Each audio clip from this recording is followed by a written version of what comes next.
السلام عليكم، اهلا وسهلا ومرحبا بكم. مرحبا بكم في قناتي وقناتكم شيماء تيبس.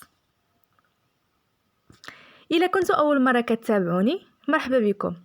ضغطوا على الزر الاحمر بانضمام العائله ديالنا الكبيره.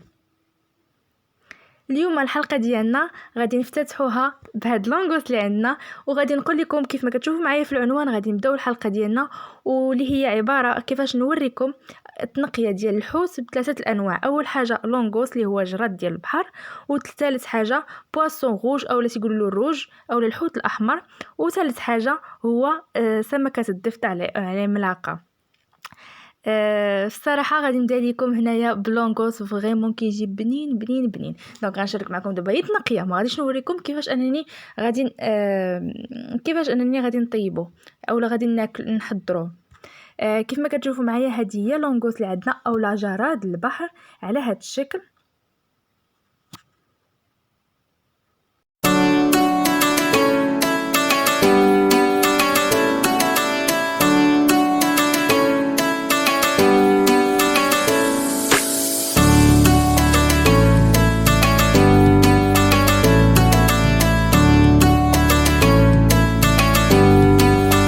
دونك اللي غنحتاجو باش غادي نسلقوه هو حامضه غادي نقطعوها مربعات صغيره، وبصله وحده كذلك غنقطعوها حامضه نقطعوها مربعات، يعني نقطعوها على 4، والبصله حتى هي نقطعوها هكا على 4 ولا على 6 ديال الطريفات، يعني ماشي مربعات صغيره، يعني على هذا الشكل كيف ما عندي انا هنايا. وغنحتاج واحد الطنجره اللي تكون كتقد هاد لانغوس او هاد جراد ديال البحر، وكذلك شويش ديال الكمون وشويش الملح الا بغيتو. مهم انا غنحتاج واحد الطنجره اللي كتكون بالزاج ديالها ولا بالغطايه ديالها، ضروري طنجره تكون كتقدو كامل. وقبل كل شيء غادي نبداو نقطعوه على هذا الشكل، يعني غنحيدوا له هذوك الرجيلات ديالو. كاين اللي كيطيبهم بيه، يعني كاين اللي كينقيه كاع وكيبغيهم، انا ما تعجبونيش كنزولهم. ممكن خليكم على الفيديو.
دونك كيف ما كتشوفوا معايا هنايا بعد ما كنقطعوا له رجليه ويديه وما عرف شنو هذا. المهم هذا الشيء ما عرف شنو هذا اللي كيمدل ليه هكا في وجهه تنقول له الموستاج ضحكوا عليا.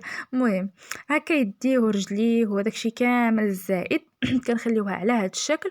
ومن بعد كنوجدوا واحد الطنجره اللي كتكون غليانه يعني سخونه، ومن بعد كنغطسوها، يعني كيف ما كتشوفوا معايا في هاد الطنجره اللي كنكونوا ديجا سبق لي قلت لكم كنوجدوا حامضه ضروري كنقطعوها على 4، وكذلك بصله كنقطعوها على 6 ديال الطرف ولا 4 على حسب البصله كيفاش كانت.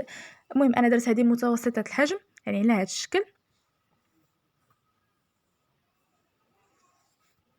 وغادي ننزل لونغوس ديالي.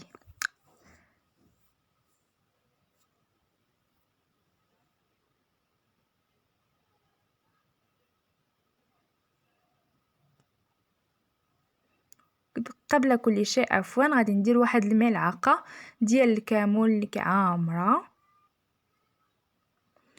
وشويش تاع الملحه على حسب الذوق، شويه شويه. وغادي نحركو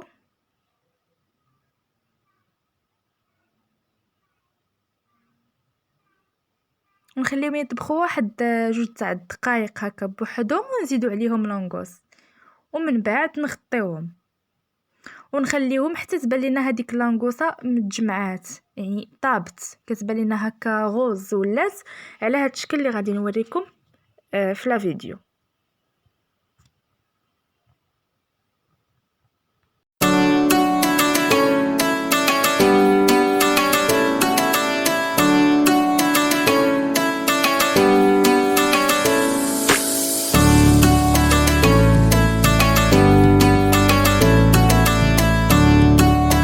دونك على هذا الشكل انا ما بغيتش نزيد نقطعها لانه كل واحد وكيفاش كيقشرها، دونك خليتها هكا ومن بعد غادي نقشرها كامله عاود. دونك ندوزو للمرحله الثانيه اللي هي الضفدعه. بصراحه هذه سمكه الضفدع العملاقه كيف ما كتشوفوا معايا، هي تبارك الله راه كبيره وكاينه الصغيره ديالها. انا شوفوا كاين اللي كيطيبها بالراس ديالها، انا واحد النهار جربتها ودخلتها الفران بالراس تاعها، يعني نقيت لها غير الاحشاء ديالها ودخلتها بالراس ديالها، لكن هذاك الراس بحال قلتي ملي كيطيب تيبقاو فيه غير العظومه، ما كاينش بالمره اللحم. هذاك الشيء علاش بلاش ما تزاحمني في الطاوه ديالي، وانا اصلا باغا ندير غير طاوه صغيره وفيها شويه تاع الخضره. دونك انا كنزول الراس، اصلا الحوت الراس ديال الحوت ما تيعجبنيش اصلا، هذاكيش كنزولو. وهذه راني قلت لكم ديجا جربتها. دونك كتبقاو تقيسوا بيديكم حتى كتوصلوا للعظم، يعني تقيسي حتى كيكمل هذاك العظم وكتحسي بشويه اللحم تما فين كضربي. ها نتوما على هذا الشكل، يعني كنخاطب سيده وسيد كذلك، يعني كيف ما كتشوفوا معايا. فريمون هاد سمكه الضفدع العملاقه فراهي بنينه اول حاجه، وثاني حاجه فراها مفيده. وكنسمع واحد المثل اونتر بارونتيز تيقول باللي راه الكبد ديالها تياخذوا الصياده وكيشرو كياكلوا على ود البرد، دونك انهم كيكونوا في البحر بزاف باش انهم ما يضرهمش البرد. ما عرفتش واش المثل صحيح ولا لا، الا كان عندكم شي معلومه خليوها لي في لي كومونتير اللي تعاون الفائده. دونك على هذا الشكل يعني كنقطع فيهم، راه ماشي الماس عندي اللي حافين، بالعكس راه هما ماضيين. المشكل اللي كاين هو واحد العظمه اللي كاينه هكا ما بين العينين ديالها، الوسط. هذيك العظمه هذيك هي اللي عظم. دونك خصو شي ما عرفتش شي قرطه ولا شي مقده كما تيقولوا باش نضربها. داكشي ما بغاش تحيد لي. وعاد زيد هي كانت عندي في الكونجيلاتور، يعني راه مثلجه كضرني في يدي، انا ديجا جبتها باش خليتها دابت. وثاني حاجه كتزلق ليا داكشي اش كتلعب معايا. دونك خليكم مع لا فيديو.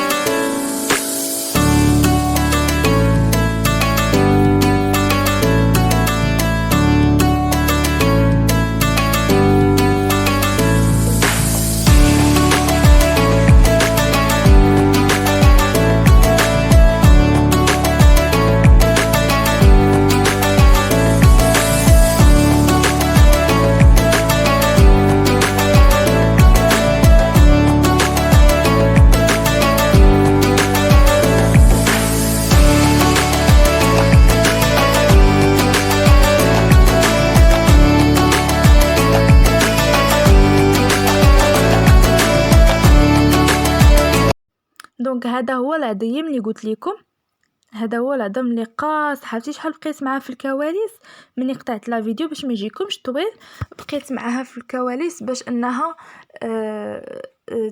يعني تحيد لي. اون بليس كو راه هي كتزلق، هذاك الشيء علاش خدات لي الوقت. يعني علاش كنفكو بعد الراس عاد ندوزو للمصارن والاحشاء ديالها، عزكم الله. يعني بحال هكا،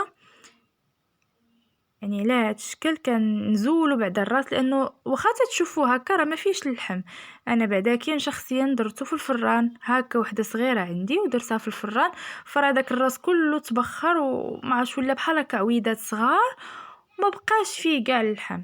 المهم انا ما تتعجبنيش اللي كيعجبو الراس فراه يخلي الراس وينقيه. المهم انا ما تيعجبنيش، جربته ما عجبنيش. انا حيت خاصني غير الهبره. دونك هاد الهبره هذه اللي خاصها الهبره يديرها في الطاجين ولا يديرها في الفران، فراه هذه الطريقه. دونك كنجي هنا ملي كدير البراز اولا البول ديالها هنايا، وكان عزكم الله كنفتحها من هنايا باش انني كتزول لي هذيك الجلده، وكيتزولوني حتى المصيرنات اللي كانوا راهم الفوق، يعني دوك التباقي ديالها. دونك على هذا الشكل خليكم على فيديو. دونك على هذا الشكل كنستمر باش انني كنزول الجلده ديالها.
دونك كنبقى انني نزولها، عرفتي بحال كتسلخو شي حولي هكاك، كنبقى انني نزولها هكايا يعني كنزولها هكا بالموس، يعني كنقطعها بحال هكا، ماشي كنقطعها، كنحاول كنضرب غير الجلده وما نضربش اللحم. دونك عندكم تضربوا الهبره ديال اللحم يعني لهذا الشكل، يعني باش انني نخلي غير هذيك يعني هذاك كيما كيقولوا السمك الطازج غير هذيك اللحمه، هذيك الهبره هكا، وباللور ديال الموس كنزول هاد الكحوليه حيت كتجي مره.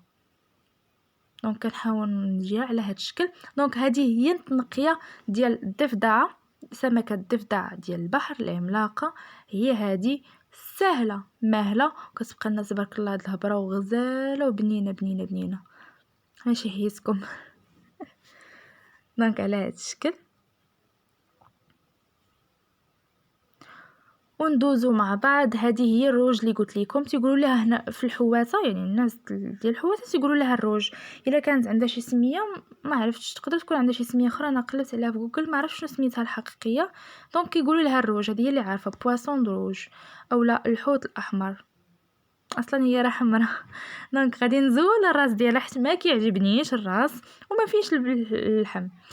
شوفوا الحوت اللي تيكون فيه اللحم هو داك الراس، ديك الحوته كبيره هكايا اللي كدار في الفران، هي اللي كنخلي ليها الراس ديالها، كنقي الاحشاء ديالها ونخلي لها الراس.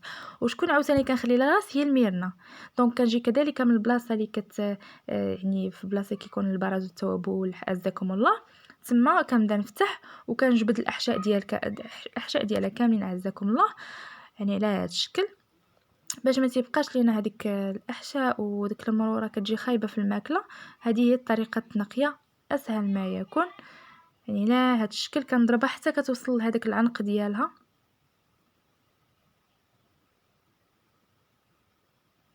يعني لا هذا الشكل. وكنبقى معها حتى هي غادي نزولها القشره اولا هذوك الجنيحات تاع الفوقانيين والجنيحات تاع الجنب واللوري وكلشي، يعني لا هذا الشكل. اللي كيعجبو راسي خليه، انا ما كيعجبنيش، قلتها لكم. دونك خليكم مع لا فيديو.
هذه هي التنقية ديال الروج وكذلك ديال الحوت الاخرين اللي نقينا مع بعضنا.